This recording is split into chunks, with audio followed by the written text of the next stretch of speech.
Hello, my friends. Welcome back to Tittle Tattle Tarot. It's Georgie. And on the table today, I have with me the Deviant Moon Tarot.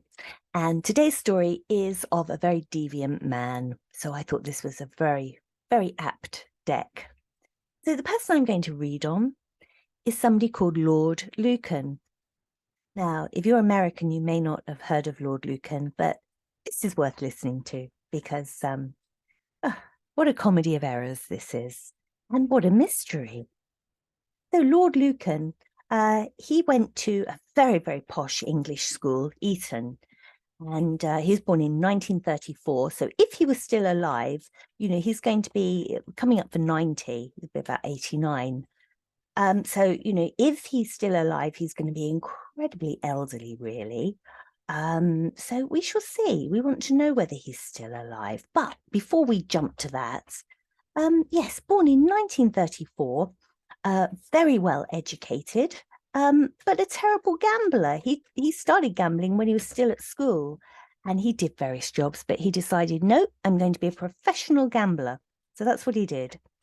And he spent his life gambling, racing cars, racing boats, drinking, just a life of excess, very lavish lifestyle. And his actual nickname was Lucky Lucan. He wasn't very lucky, actually, but that was the title they gave him, Lucky Lucan. So Lord Lucan, he was married to Lady Lucan, and they had three young children. And Lady Lucan, she got really fed up with this, all his debts, just the way he lived. He would much rather be on the gambling tables than with her and the children. And she basically wanted a divorce. And the chances were if they divorced, then she would get money as a settlement. The children would need to be provided for. It would have cost him a fortune. And no, he didn't want that. He was not prepared to do that. So he said to his friends, who were all very upper class friends, one of his friends was William Shang Kidd, who was actually the brother of Princess Diana's mother's second husband, if that makes sense. So, he's running in very high circles. And he said to some of his friends, oh, the only way out of this is for me to kill her, the wife. And they all just laughed and everyone passed it off, But yeah, he was so desperate to hang on to his money and wasn't prepared to pay her any maintenance, pay for the children, any of that. So he actually hatched a plan that he was actually going to kill his wife. Now, what happened was, it was 1974. He staged a break-in at his wife's home in Fulham, I think it was. And he knew that on a Thursday, the nanny didn't work. So he planned to do it for a Thursday night. And he basically blew the lights in the house. And he knew that she would come downstairs at some stage to make a drink to take to bed. So she's come downstairs and the kitchen light is blown. So it's all dark and he's hiding in the kitchen and he bludgeons her to death. And he thinks he's bludgeoned to death his wife. But unfortunately, the nanny had changed the day she was working. So he'd actually killed the nanny. And he's standing there, hasn't turned the lights on, doesn't realise he's standing there with this dead woman in the kitchen, blood everywhere. And he suddenly hears a little voice coming from the stairwell saying, "Are you okay? What's going on down there?" And it's his wife talking down to the nanny downstairs. So he just totally flips and just panics, runs up the stairs and tries to kill his wife. But by now he's exhausted. So he doesn't succeed. And the wife manages to get out of the house, run to the local pub and say, "My husband tried to kill me, la-di-da-di-da." So anyway, the police are called and Lord Lucan's run out of the house like a crazy thing, jumped in the car and basically got away and driven all the way down to East Sussex, where I live. And he's gone to a town just down the road from where I am called Uckfield, to his friends in Uckfield. And, come up with a cock and bull story about what's happened. And anyway, I want to know, what did happen to this man? Because he appears to have disappeared off the face of the earth. Not a sight of him. Well, there have been sightings, but very, very not reliable, of course. But he just seemed to vanish. And so I want to know what happened. Now, the silly one I'm going to get out of the way.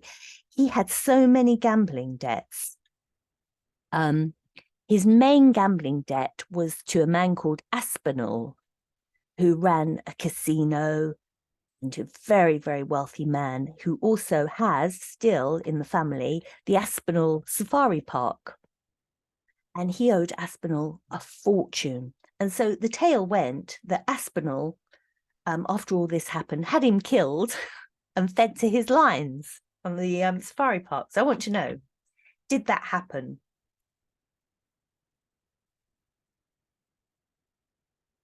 No, I don't believe it did. Certainly crossed his mind, I think. No, he dropped him. Aspinall, as soon as all this came out, and I think Aspinall may well have contacted him and said, Lord Lucan may well have contacted Aspinall and said, I need help. I'm in this fix. I didn't do it. I need help getting out of the country, whatever. And I think Aspinall dropped him like a hot brick and said, no, I don't want anything to do with it. He saw him as the Seven of Swords. He'd made this prison, Lucan had made this prison for himself, and it wasn't Aspinall's responsibility to help him at all. He basically put himself into this situation, surrounded by swords, didn't know what else to do, trying to get the help of people. And Aspinall was, no, I'm not helping you. So I think that Aspinall just wanted to get away from him. The chariot is fast movement in the other direction. So it would have been, no, I'm not helping you at all. He's turned his back. If you see this figure here and this one here, turned his back other direction. And I also see the chariot as Lucan driving round that night of the murder, driving round trying to find people that would help him. He drove from London down to near where I live in East Sussex, and then he drove from there to somewhere else. And I think all the time he's just driving, trying to find someone to help and getting closed doors. And of that closed doors was Mr. Aspinall. He said no. He realized that no, to do anything to this man, although I'm sure he would love to have fed him to the lions, but to do something to him, he would have ended up going to prison or worse. And no, so it wasn't something that really happened, but it is a fun thought that maybe he was fed to his lions.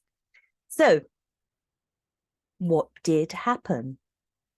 What did happen? He had these massive gambling debts. There were sightings of him in New Zealand, in South Africa, in various places. It said that he went to France. He went to France, and then from then on, went further afield. Is that true? Did he go to France? Did he go further afield? No, I don't believe he did. The moon, that's not the truth. That's very shadowy, murky. No, there's nothing about that tells me that yes, that's correct. It could have even been done to look like he went there, but no, he didn't. There's some deception there, very sort of murkiness. No. Ace of Pentacles, he had no money. This was a man full of debt. There wasn't the money to be going to France, to be going off to various other foreign places. And from what I can see, Aspinall wasn't lending him money. And the other friends that he visited, we'll check, but they weren't giving him money. We'll double check on that. But money was a massive problem. And there you are. There is the Five of Coins, Five of Pentacles. It's very much the person, the odd person out who nobody wants to deal with, the person who everybody's shunning and thinking, no, don't, that person's out in the cold. especially at that elite level of society, they don't, no, you've done this. No, we don't want to know. They just totally cut him off. So no, I don't see that he went abroad. There's nothing there that tells me he went abroad. So the nanny that died, the nanny that was murdered, she had a little boy, and that little boy got adopted, and he would now be, oh gosh, probably my age, late 50s, early 60s, something like that. I'm not quite sure how old he is, but she had this little boy, and never raised him. He was adopted out, but he has really looked into this, and he believes that Lord Lucan is living in Australia. So to all my Australian friends, lucky you. He's living out there, apparently, living out there as a monk in a monastery. And he's got these photographs of this man who's now about 89, 90, right kind of age, right kind of facial features. He's had a lot of work done to establish whether this could possibly be him. He spent thousands and thousands of pounds. But I want to know, is this a possibility? Is Lord Lucan living in Australia as a monk?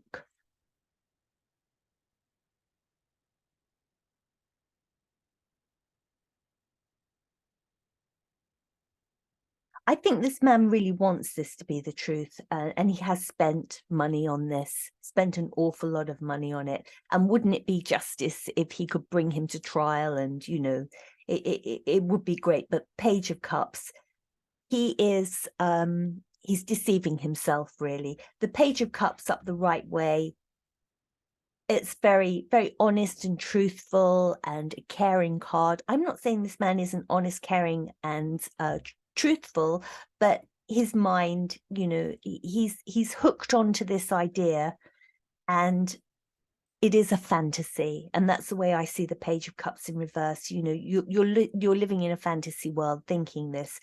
You're spending money, that family money, on this, and it is a fantasy. It would be lovely. He's thinking that, oh, it would be justice, because if I can get him while he's still alive, he can pay for the murder of my mother. So he's thinking that it's a very just thing to do. But no, he is living in a fantasy world. So one more card to clarify this. Lord Lucan, is he in Australia? Is he? No. Is he sort of as a monk, living as a monk? We've got that sort of Ten of Cups card. The Ten of Cups, it's not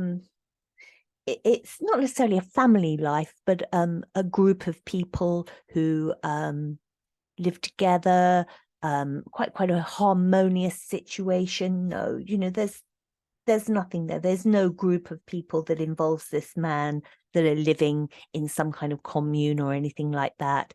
Again, it's emotions being spilt out. It's what's wanted, but it isn't. And he's just spending an awful lot of money on a fantasy. But no, there's no happy outcome here. Oh dear. So now, suicide then. Did Lord Lucan commit suicide?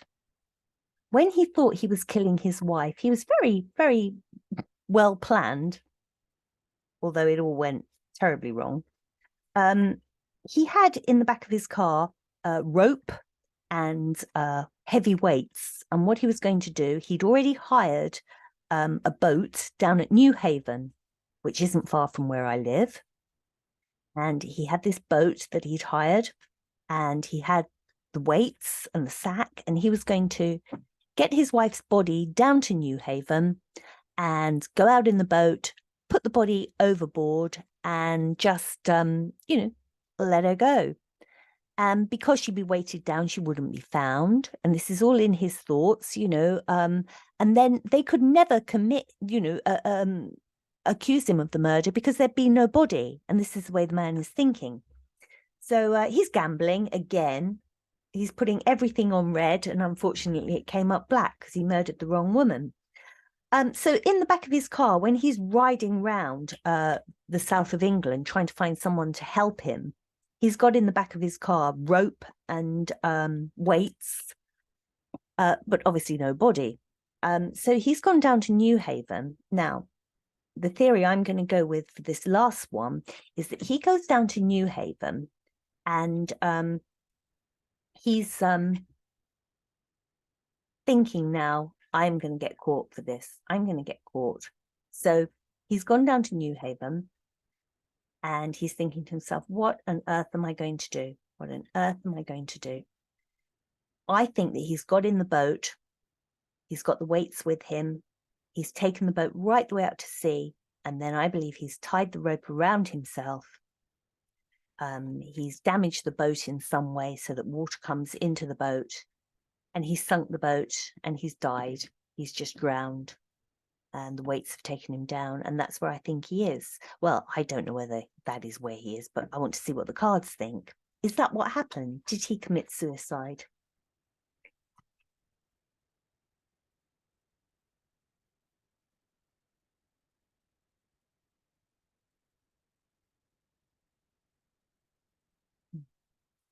Whoa! Wow. Let's take them in order. Well, he's so burdened. He's killed the wrong woman. His wife is still alive. She's running round Fulham, running into pubs and things and saying, my husband tried to kill me. The police are out looking for him. He's one step ahead of the police. What a tremendous burden that is. And he's just doesn't know what to do. He's driven down to New Haven, the tower in its worst element here, you know, tower this way up. Well, yeah, this way it's you can't get out of this. There's no way out. And he knew that.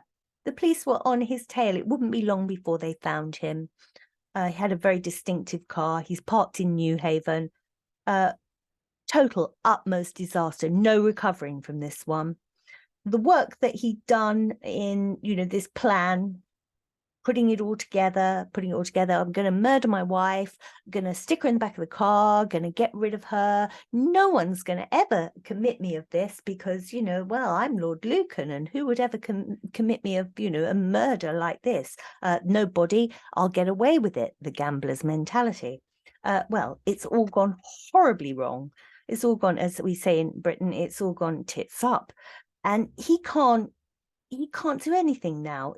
All that work, it's all in the air, all gone totally wrong. He had, you know, various choices of things in his life, you know, gambling, speedboating, racing, alcohol, drugs. It was all there for him, all these choices, most of them bad. Now he has no choice. I think that's what he did.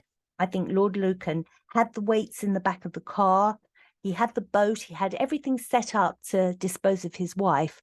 I believe from this that he got into that boat, that little sailing boat, took it out into the channel, into the main, you know, waterway, and damaged the boat, had weights tied around him, and the boat sank. So that is what the cards say happened to Lord Lucan. He wasn't fed to lions. That would have been just desserts, though, wouldn't it, if he had have been? He wasn't fed to lions. What else didn't happen? Oh, he didn't make it to France and beyond. He didn't have the money to make it to France and beyond.